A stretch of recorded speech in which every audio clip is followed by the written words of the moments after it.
Kita telah melalui pelbagai proses pembangunan pasca kemerdekaan sehingga hari ini. Namun bila sesekali kita merenung, kan, kita renung tentang kematangan dan pemerkasaan generasi hari ini, ada macam seolah-olah ada benda yang tak kena lah, yang perlu diperbaiki, khususnya dalam usaha kita untuk melahirkan generasi Muslim super. Kita nak generasi kita ni satu generasi Muslim yang super. So bagi pandangan Ustaz lah, mengapa kita perlu membangkitkan semangat Muslim super ini, Ustaz? Silakan, Ustaz. Muslim tu artinya orang yang tunduk, orang yang beriman pada Allah, mengamalkan Islam. Namun mereka ini dipanggil Muslim super. Ini istilah orang-orang kemudian inilah. Dalam Nabi tak panggil Muslim super kan. Tapi dia panggil dalam Quran, dia panggil khaira ummah. Khaira ummah. Sebagaimana dalam Al-Quran yang disebut pada ayat 110 surah Ali Imran, apa Allah kata? A'udzubillahi minasyaitonirrajim. Kuntum khaira ummatin ukhrijat linnas ta'muruna bil ma'ruf wa tanhauna 'anil munkar wa tu'minuna billah walau amana ahlul kitabi lakana khairan lahum minhumul mu'minuna wa aktsaruhumul fasiqun. Itu dalil kalau kita nak istilahkan sebagai Muslim super yang Allah dah sebut 1400 tahun dulu waktu turunnya Al-Quran kepada Nabi sallallahu alaihi wasallam. Allah sifatkan kamu ini wahai umat Muhammad adalah sebaik-baik umat. Itu pada saya khairu ummah itulah Muslim super kan. Atas pada Superman lagi ini nih kan, Superman itu pun masalah. Superman nampak hebat tapi pakai spender kat luar kan. Itu masalah Superman. Tapi yang ni lebih tinggi lagi, yang disebut sebaik-baik umat yang dilahirkan bagi faedah umat manusia. Syaratnya nak jadi Muslim super, Allah sebut pada ayat ini, iaitu kamu menyuruh manusia berbuat segala perkara-perkara baik, dalam masa yang sama mesti melarang orang daripada melakukan perbuatan salah, keji dan buruk. Lalu Allah kata, serta kamu pula beriman kepada Allah dengan sebenar-benar iman. Dan kalaulah ahli kitab Yahudi dan Nasara itu beriman sebagaimana yang semestinya, tentu iman itu menjadi baik bagi mereka. Tetapi di antara mereka ada yang beriman dan kebanyakan mereka adalah orang-orang yang fasik. Jadi ini kita sebut Muslim super yang kita kata khairu ummah. Apakah layak kita digelar khairu ummah? Apakah layak kita digelar khairu ummah? Baik, ada ulama menafsirkan lagi sebagai dia panggil Muslim yang unggul ini, Muslim yang berkualiti ini, berdasarkan kepada suratul Baqarah ayat 143, iaitu wa kadzalika ja'alnakum ummatan wasata litakunu syuhada'a 'alan nas wa yakuna ar-rasulu 'alaikum syahida. Kita ayat tu panjang lagi, kita ambil sampai situ. Apa kata Allah Subhanahu wa taala, dan demikian sebagaimana kami telah memimpin kamu ke jalan yang lurus, kami jadikan kamu wahai umat Muhammad satu umat pilihan lagi adil, supaya kamu layak untuk memberi keterangan kepada manusia tentang benar dan salah. Lalu disebut sini ummatan wasata ini sebagai umat yang adil, umat yang juga unggul, umat yang memiliki toleransi yang hebat. Ini dipanggil bagaimana umat yang dipanggil Muslim super ini perlu kita janakan balik agar menunjukkan Islam ni suatu yang sangat agama yang paling baik dalam dunia. Kita melihat bagaimana zaman-zaman Islam memerintah, termasuk zaman Saidina Umar. Dia panggil golongan-golongan kafir, pemimpin-pemimpin kafir, agar dia buat suatu perjanjian, jangan bimbanglah, Islam ni agama yang adil. Kalau Islam memerintah, Islam ni tak pernah mengambil suatu tindakan yang dilambangkan sebagai buruk. Cuma Barat pada hari ini melambangkan Islam ini cara mereka nak merobohkan Islam. Sebab mereka melihat kebangkitan Islam. Kebangkitan Islam. Saya tak ingat, ada satu pengarang orang putih, dia orang Yahudi. Dia tulis, dia kata, the next religion di Amerika Syarikat adalah Islam. Dia sebut macam tu.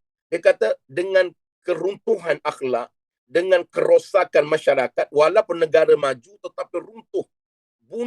Bunuh orang ini, pembunuhan di Amerika Syarikat berlaku pada setiap minit. Setiap minit. Kemudiannya rompakan kehidupan menggunakan dasar apartheid, iaitu yang orang kulit hitam lawan kulit putih. Maka mereka melihat meninjau tidak ada agama lain yang selepas ini the next religion dia kata adalah Islam di Amerika Syarikat. Begitu juga kita melihat bagaimana penerimaan masyarakat barat terhadap Islam yang berlaku di United Kingdom. Gereja-gereja tanpa pengetahuan kita sudah banyak yang bertukar gereja menjadi masjid. Dan sehingga mereka kata di United Kingdom bagi masa dalam 20 ke 30 tahun akan datang akan bertukar menjadi negara Islam. Besar kemungkinan sebab apa? Kuatnya pendakwah-pendakwah dan juga orang-orang Islam di sana yang melaksanakan kerja menegakkan dan mendedahkan kebenaran Islam dan baiknya Islam. Tapi hari ini Barat, acuan yang mereka buat, dia labelkan Islam ni ekstrim. Islam ini teroris. Sehingga kan bila naik kerajaan Taliban yang baru ni, dia kata habislah kerajaan teroris. Padahal tentera Amerika Syarikat boleh balik dalam keadaan aman ke negara mereka tanpa dibunuh. Inilah yang berlaku, dia panggil Muslim super ini. Mereka ini unggul, mereka ini berkualiti, mereka ini lebih tinggi apabila mereka faham Islam, mengamalkan Islam. Mengamalkan Islam, Islam ni agama Allah. Maka bila kita berpegang pada agama Allah, sama ada orang Islam atau orang bukan Islam akan tetap merasai keadilan dan kebaikannya. Sebab itulah saya suka memetik apa yang disebut oleh A.M. Lothrop Stoddart yang selalu saya sebut kalau sebut pasal Nabi. Dia sebut dalam bukunya The New World of Islam. Apa kata dia? Kebangkitan Islam merupakan satu episod yang paling mengkagumkan dalam sejarah manusia. Dia orang kafir. Dia kata apa? Kebangkitan Islam ini merupakan suatu episod yang paling mengkagumkan dalam sejarah Islam. Lalu dia kata apa? Ia lahir di bumi yang tidak terkenal, lahir di bumi yang tak terkenal, Madinatul Munawwarah. Kemudian dalam jangka masa hanya 1 abad, ia berkembang sehingga menguasai separuh daripada alam ini. Itu kata A.M. Lothrop Stoddart pada tahun 1952. Dia orang kafir. Dia tulis dalam buku dia The New World of Islam. Kalau kita membawa Islam yang betul, Islam yang syumul, Islam yang mengikut acuan yang dikehendaki oleh Allah, Islam ni adil. Islam tidak menjadi masalah kalau kamu orang bukan Islam nak duduk dalam negara Islam. Sebagaimana perjanjian yang dibuat oleh Sayyidina Umar menunjukkan Islam ini ummatan wasata, iaitu umat yang adil yang memiliki prinsip, lalu kita tidak bunuh orang lain. Sejarah Islam menakluki belum pernah lagi Islam ini zalim. Sepanjang berapa ratus tahun Islam menguasai di Andalus, waktu mana Jabal Tariq ni tentera Islam membawa umat Islam berlaku bulan Ramadan, tuan-tuan sekalian. Tentera Islam hanya 19,000. Tetapi ini dipanggil Muslim super. 19,000 lawan tentera musuh Andalus Spanyol ini sebanyak 90,000. 90,000.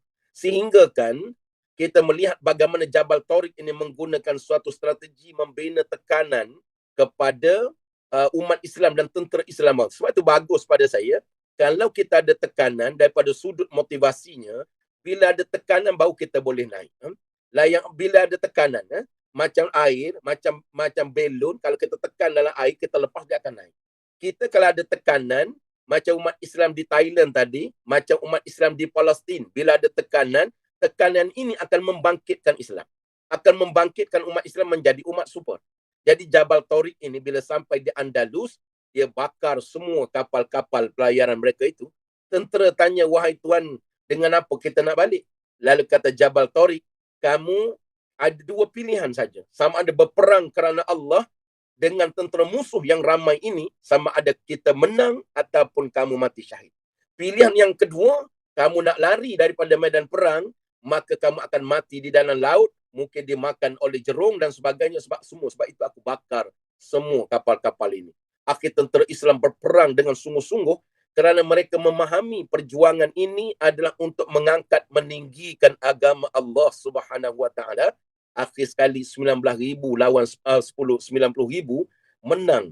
Dan sejarah setelah penguasaan Islam itu tidak ada seorang pun orang agama lain yang dibunuh.